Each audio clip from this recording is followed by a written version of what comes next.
Hi everybody, a very warm welcome back to the MEC-TEC garage. Hope you all had a lovely Christmas.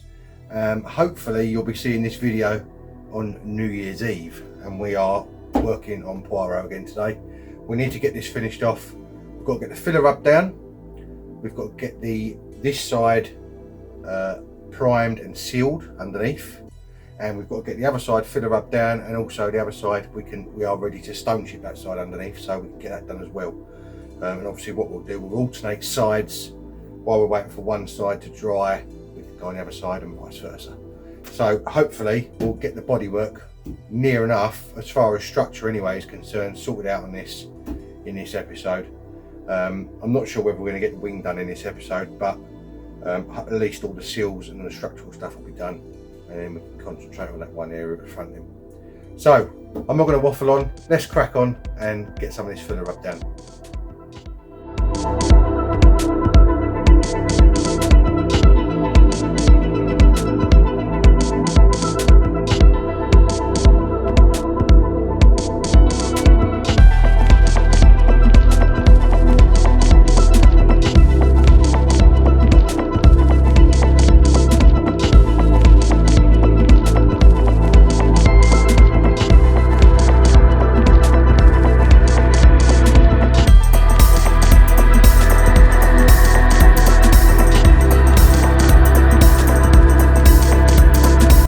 Okay, as you would have seen from that bit of time lapse there, just buzz that back with a DA to get an initial shape on it.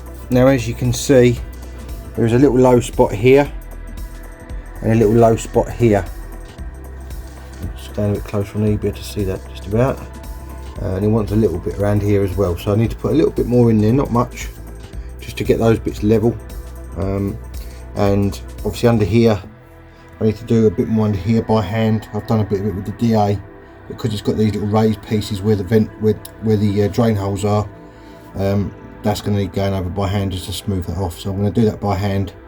I'll give it another skim over, and while that's drying we can concentrate on getting all this side primed up and sealed underneath, so at least that part of it's done, and then we can start looking at getting it all stone chipped as well. Lovely jubbly, let's carry on. Okay, as you can see there now, I've got that all pretty smooth. Again, as I said in the last clip, does need a little bit here, here and here. I have gone over this now with a block. Hang on, my light's just fallen over. Wait a minute. Still see all that alright without getting any bars. I've got some new blocks for Christmas.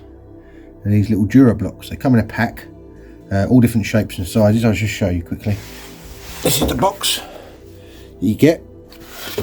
These are actually from the States, and obviously they're coming all different shapes and sizes. You've got that longer, thinner one there, got a round one there, obviously the little small ones, a thicker one if you want to get a bit of a better grip, and a long block in there as well.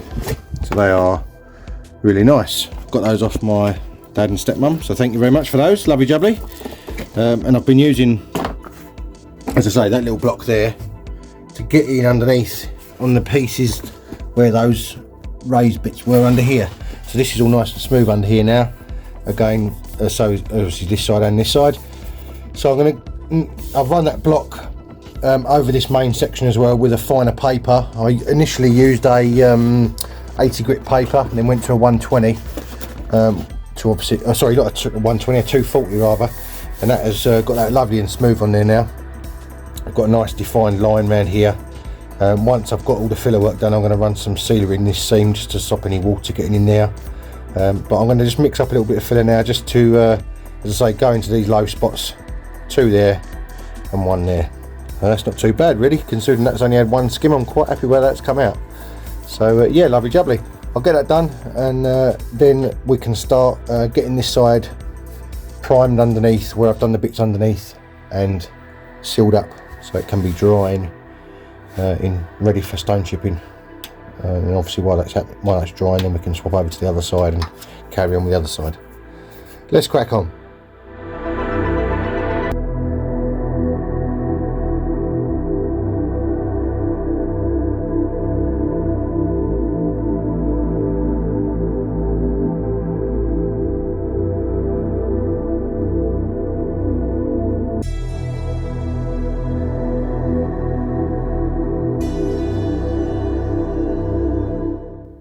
There we go.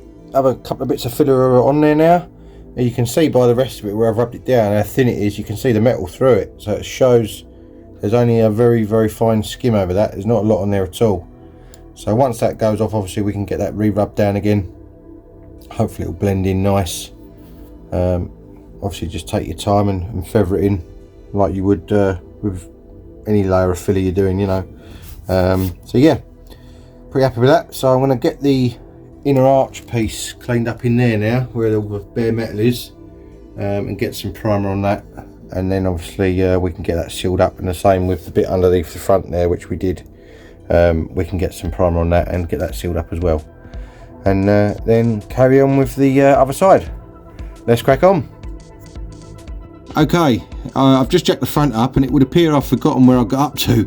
The front section that we welded up is already primed and sealed, so that's great. I've got to seal up this little small bit in the floor. It's already been primed, but I just need to put some sealer in that.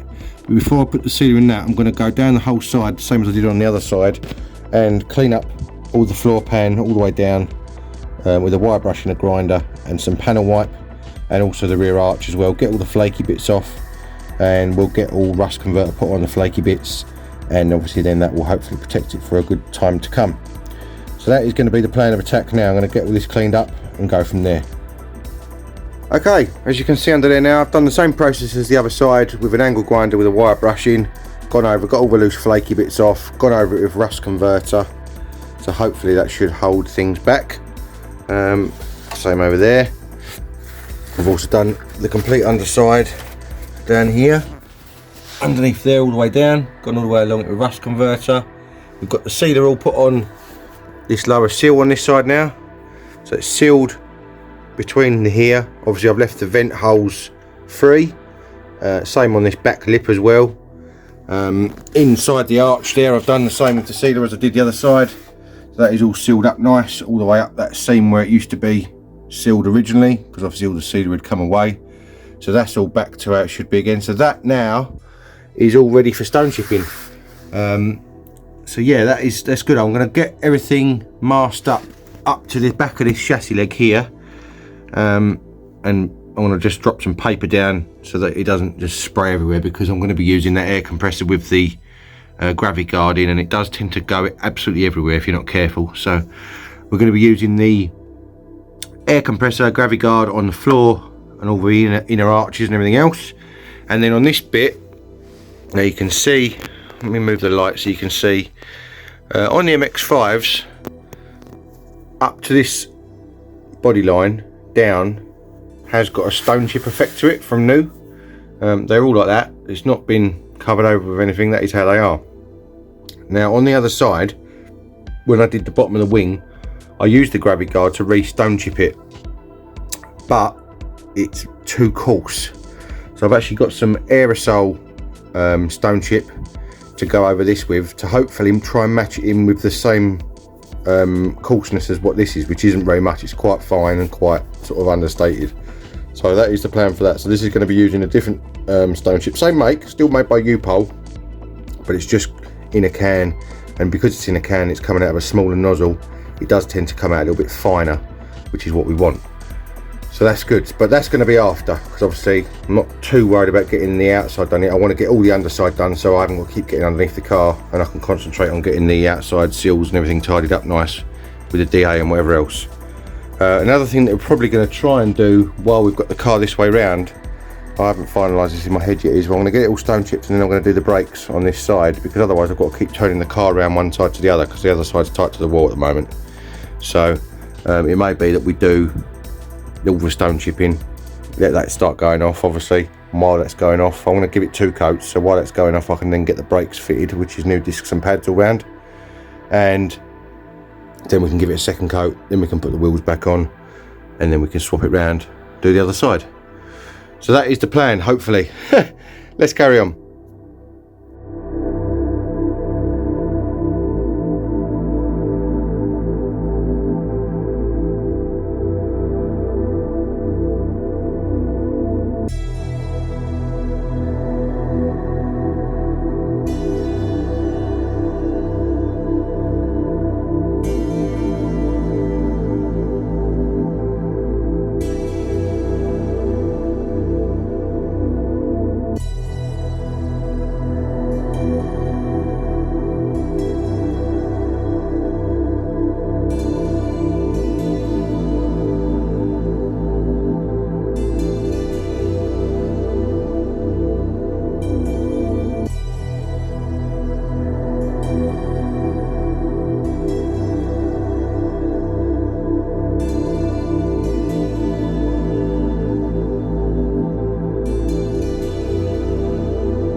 There we go, all stone chipped up. That's actually had 2 coats now because it did actually dry quite quickly.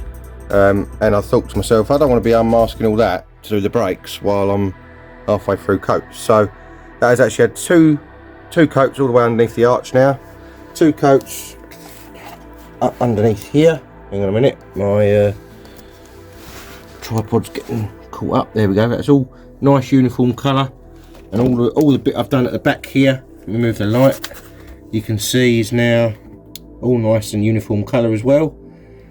And obviously that bit that I welded inside here has basically disappeared now, so that is really good. I'm well chuffed with that. It all looks lovely. Same with the front. I'll just show you down the front as well. Hang on a minute, I'm crawling along the floor. Wait a minute. Right, you can see in front there now, I've not done the whole arch at the front, but this is the piece we welded in here, and you can see that's basically disappeared now as well. And it all looks like speckly effect, exactly the same as what this original stuff was. So I'm really chuffed with that. I think that's come out quite nice. So I'm in a quandary now what to do, whether to do this bit of the bodywork on this wing or to get the brakes done and get the other side stone chipped. I'm leaning towards getting the brakes done on this side and getting the other side stone chipped, because then all the stone chipping underneath's done then. And I haven't got to worry about putting it outside and obviously it going manky and whatever else. So that is what I'm leaning towards at the moment. So I'm going to make a decision, carry on, and I'll come back to you in a minute with hopefully some more progress. Let's crack on. Rightio, this is the box of bits I've had in the garage for a while. This came from MX5 parts, I think, .com or whatever it is. So we've got a pair of rear discs there, Common, which are a reasonable good make. They're just obviously solid discs, same as what's on there now. We've also got EBC pads all round, front and rears, and this is like all a kit that they supply, you see.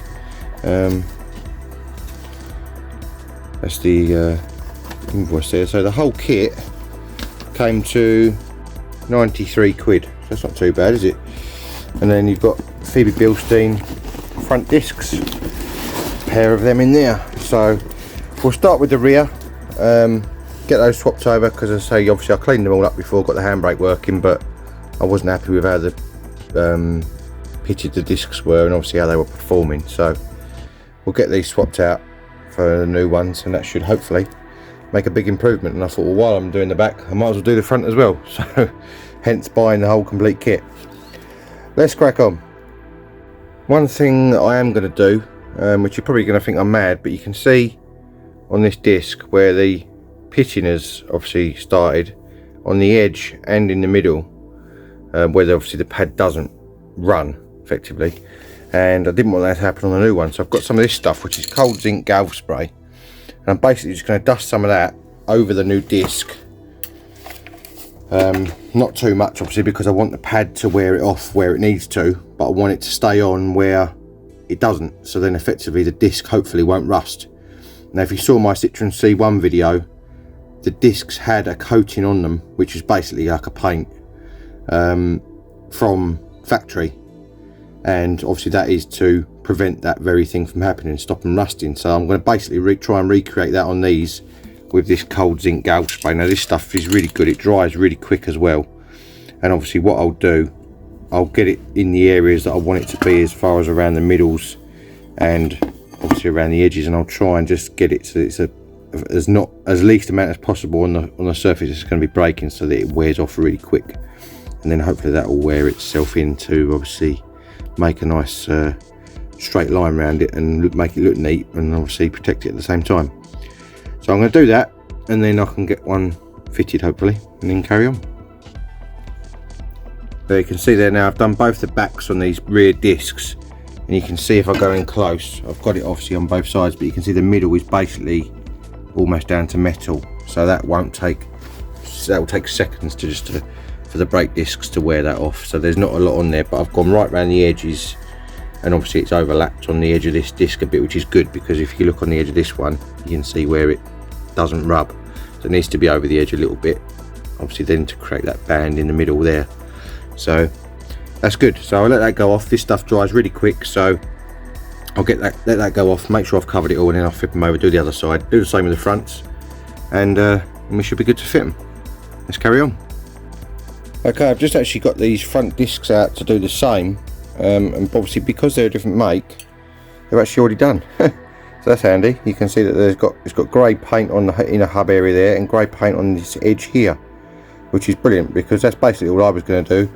And you can see it overlaps very slightly onto the disc in the middle there. It doesn't overlap on the edge, but on the front discs I think the pads pretty much go all the way to the edge anyway, so that won't make as much difference as it does on the back because the back pads are smaller. So I haven't got to paint the front ones, so that's good.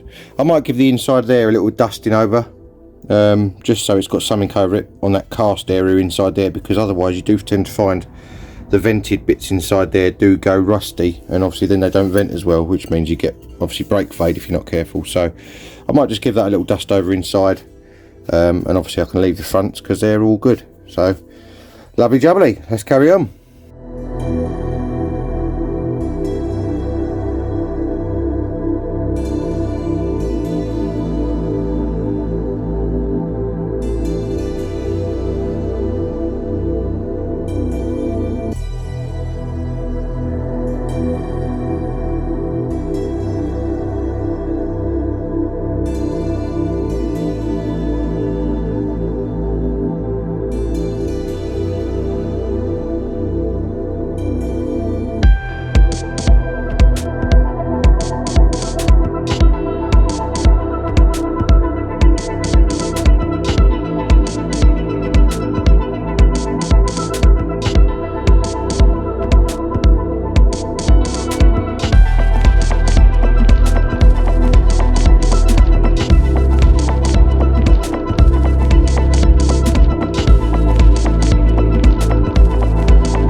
There we go, that's one rear disc on and pads.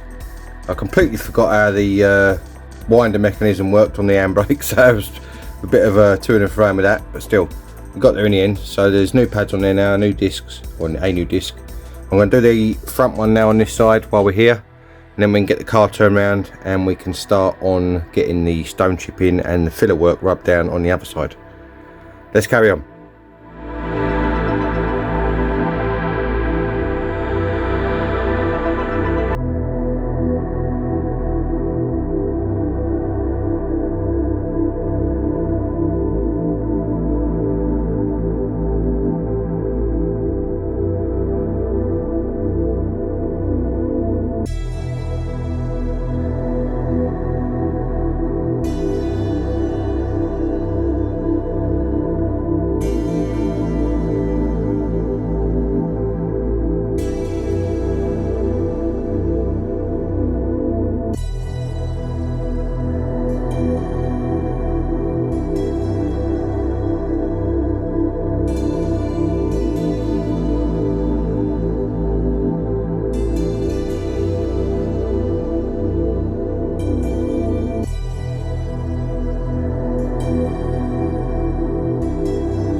Right, you would have seen me struggling there trying to push the caliper back in with those grips. The situation has escalated slightly. I've now got the piston out, and you can see I've cleaned all inside there. It was absolutely full of gunk in there, as far as like congealed brake fluid actually in the back of the piston housing in there. And also this groove, which is where the dust boot sits in front of that main seal, was all full of rust and gunk. So I've dug all that out and cleaned all that out, so now that the boot can sit back in there again properly, which is this bit here, that can now sit back in there properly. And also there was a little slight bit of corrosion on the actual piston itself, not much. I'll show you. Hang on a second, bringing bars on the screen, so you can see there's a little slight bit of corrosion around there. I've just literally run a little bit of wet and dry over that and it's smooth again now, so hopefully that should do the trick. So I'm going to get that put back in there now with the dust seal, and obviously we'll bleed it out, and hopefully that should allow us to push the caliper or piston right the way into the caliper this time around, because otherwise we wouldn't be able to get it on, because the brake pads are obviously thicker where I put the new pads on that. So I'll get this reassembled and we'll carry on from there. Let's crack on. Right then, new discs on, new pads on. The caliper, I've obviously, as I showed you, I've had the piston out, cleaned all up inside it because it was literally full of the sludge and it wouldn't push back in because it had corroded around the dust boot area, and it was obviously making the dust boot expand, and then it was pinching on the piston. So I've took all that out, cleaned all that out, that's all clean now, pushed it all back in. All I've got to do now in this corner before we can turn the car around is bleed the brakes. That won't take much because I clamped the line off right here, so it's only going to be a little bit of air going through to obviously fill it up with fluid again. I am going to obviously give it a few probably reservoirs full of fluid and try and flush it through, because I think the fluid in it wasn't that great anyway. So we'll clean all that out so it'll have fresh fluid in it as well. That'll be good. I'm probably going to have to do the same, I would think, on the other side as well. We'll see what it's like obviously when we get there, but if this side's anything to go by, chances are we might have to do the same again.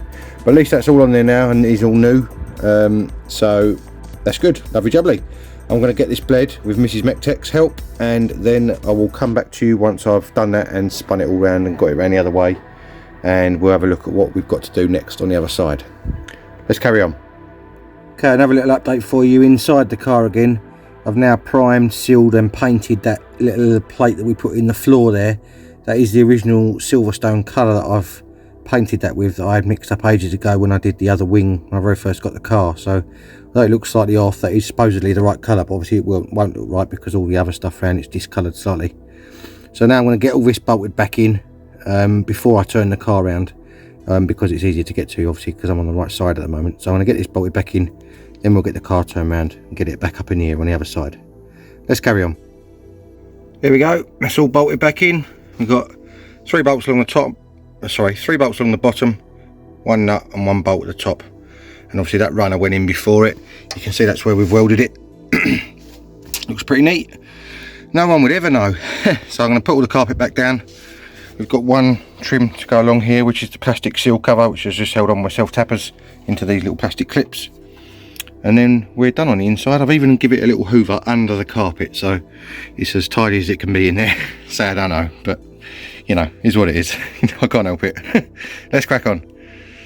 Okay, as you can see, we're all flipped around the other way in the garage now, and we are back up in the air, and I'm going to tackle the brakes first, just because I'm already on brake mode effectively from doing the other side. I just thought I'd show you quickly these EBC pads.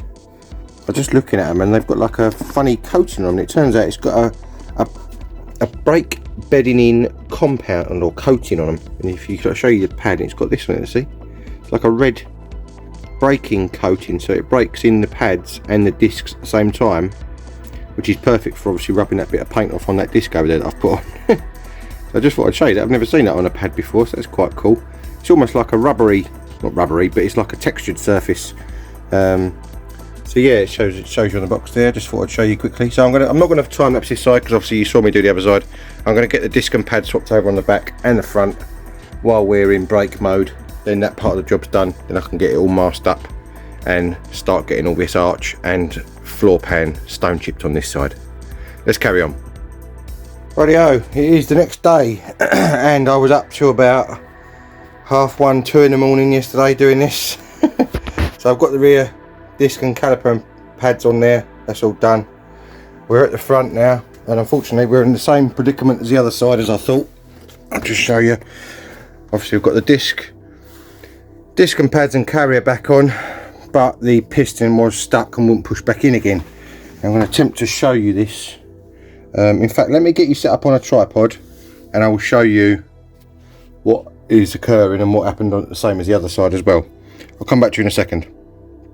Right, as you can see, if I pull this boot back, there's all loose flaky rust under there, which is, I don't know if it's coming off the piston or it's coming off the carrier. It's sorry, the piston or the actual caliper itself.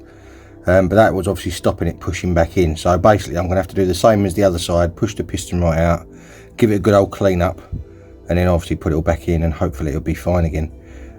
Does look like the piston's got a little bit of corrosion on it again, but nothing too horrendous. So we're going to get that, I'm going to get that popped out by using the pedal. I'm going to put a plastic tray under it this time, because last time the fluid went literally everywhere. So I'll get that out and I'll show you what's inside the caliper and see if I can show you if there is any gunk in this side, the same as what the other side was like. Obviously I'll show you that and go from there and get it all cleaned up. Let's carry on. Okay, as you can see, the piston's out. It doesn't look very healthy at all. You can see all that congealed gunk on the back of it, which isn't ideal, and the same goes for inside the actual caliper itself. You can see in there, hang on a second, let me get you, see in there all the gunky sludge in the bottom of that, so that is pretty gross. I'm just gonna, yeah, look, it's just like congealed brake fluid, so it's not nice at all. I'm going to get all this cleaned out. I'm going to see what this piston cleans up like, and obviously go from there on whether I can make it work again or not, or whether it needs a new one. Let's carry on and I'll come back to you in a minute. Okay, I've cleaned up the piston as best I can without taking off any material. As you can see, it is quite pitted. It's not ideal, but it will work for now. So I'm going to attempt to reuse it for now, see what it seals like. It's not mega deep, but it's not nice either. So these pistons haven't got any chrome on them like the some I've seen. They're just like a sort of semi-coated material, so it's not really as good a coating as what chrome would be, not as hardy, definitely, because they don't look that old. So the next thing I'm going to do now is, you can see inside here, all around that main seal in there is all corroded, exactly the same as the other one, where the dust boot clicks into and all that sort of thing. So I want to clean all that groove out, get all that rust out of there. I think that's probably what's caused the piston to go rusty rather than the other way around, because it's actually the caliper casting that's gone rusty rather than the piston itself. It's just eaten into the piston slightly. So I'm going to clean all that up, get it all put back together. As you can see, I've wiped all the sludge out of there now, so that's good. At least that's not in there anymore. I'm going to get all that edge cleaned up inside there in that groove, and then go from there. Let's carry on. Right, that is all now cleaned out. As you can see, that groove is completely clear all the way around. I actually took that main seal you can see in there out as well and cleaned all around that one, because that had a little bit of corrosion around it, which would have been pinching on the piston as well and stopping it flowing in and out easy. So that is good. So I'm going to clean up the dust boot, which is down there, get all the manky bits of rust off of that. I'm sorry about the strobe lines in the light, but there you can see it down there. Get that put back in, get the piston put back in. It probably will need a piston at some point in the future, but it should be fine for now. It's not severe enough yet to have any effect on anything. So I'm going to get it all put back together, get this put on. It will need bleeding obviously now, because I've to take the piston out. I'll need Mrs. MEC-TEC's help again to do that, but while I'm waiting for her, I'll get this put back together, and then we can get this side stone chipped. Let's crack on.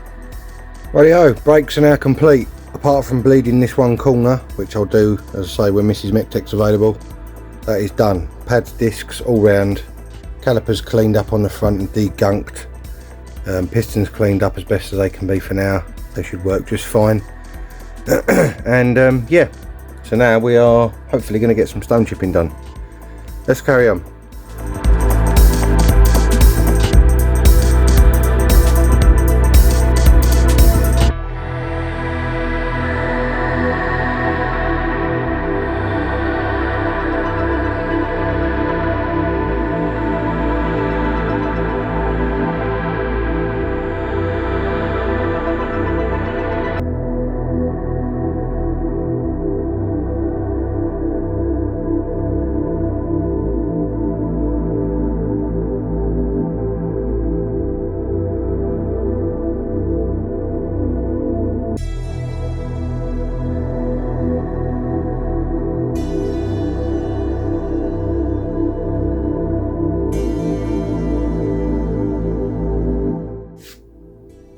Right then, that is going to be it for this episode on MEC-TEC.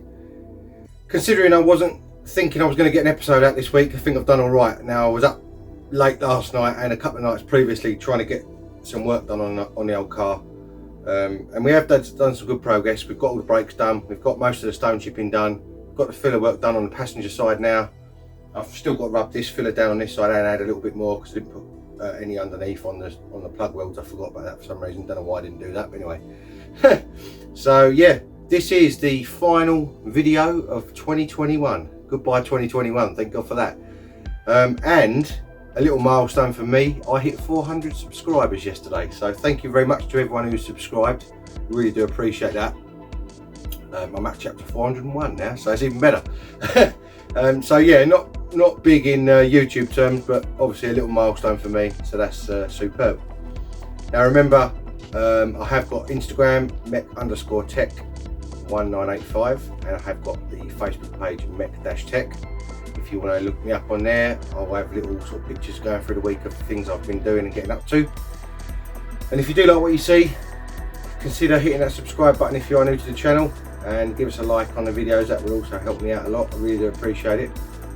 And all that is left for me to say is Happy New Year, and I will see you in 2022. Cheers guys.